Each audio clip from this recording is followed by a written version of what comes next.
こんばんは、 JPUG です。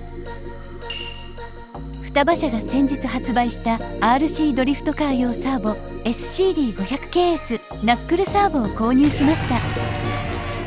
本動画ではそのナックルサーボの開封と製品についての説明をいたします。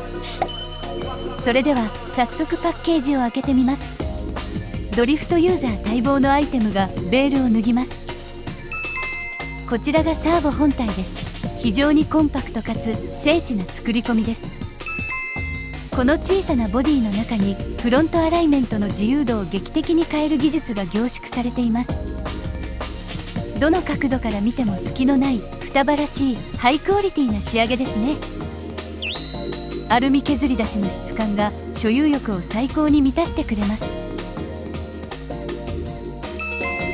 ここから SCD500KS ナックルサーボの魅力を紹介いたします。 SCD500KS はこれまでのステアリングシステムの常識を覆すイノベーションを体現したナックルサーボです。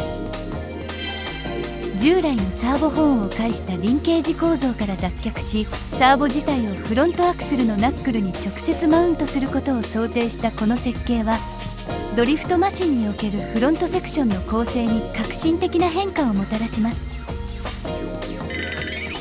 圧倒的なダイレクト感。リンケージを介さないことでガタやたわみを徹底的に排除。ドライバーの指先の繊細な操作を一切の遅延なくフロントタイヤに伝達します。セットアップの自由度が飛躍的に向上。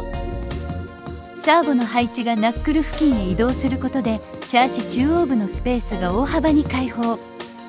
重量配分の最適化やこれまでにないサスペンションジオメトリの構築が可能になります。ドリフト専用チューニング。ドリフト特有の素早い切り返しとカウンター時の保持力を高い次元で両立。 UR モードへの対応により最新の送信機との組み合わせで超高速レスポンスを実現します。プログラマブル機能による最適化。 S バス2システムを利用することで路面状況や自身のドライビングスタイルに合わせたパラメーター調整が可能です。続いてパッケージの内容物を確認していきましょう。メインとなるフロントナックルサーボ本体2個とは別にアッパー側のロッドエンドが2個付属。確実な固定を支える M2 ナットとスペーサー、さらに専用の M2 ネジがそれぞれ2個ずつ。足回りの核となるアクスルシャフトもしっかり2本同梱されています。そして同梱されているこちらの紙1枚、ここには SCD500KS を使用する上での重要な注意事項が記されています。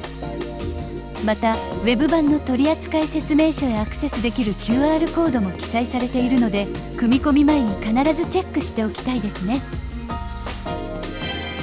この SCD500KS は単なるパーツのアップグレードではありません。RC ドリフトの物理限界を押し広げるために生まれた革新的なデバイスです。フロントの接地感に悩み、さらなる高みを目指すエキスパートドライバーにとってこれはまさに次世代の標準となるデバイスと言えるでしょう。必要なパーツが全て美しくパッキングされたこのセットからどんな走りの進化が始まるのか想像するだけでワクワクしますね。今回は双葉 SCD500KS ナックルサーボの開封レビューでした。今回の動画は以上です。最後までご視聴いただきありがとうございました。それではまた次回お会いしましょう。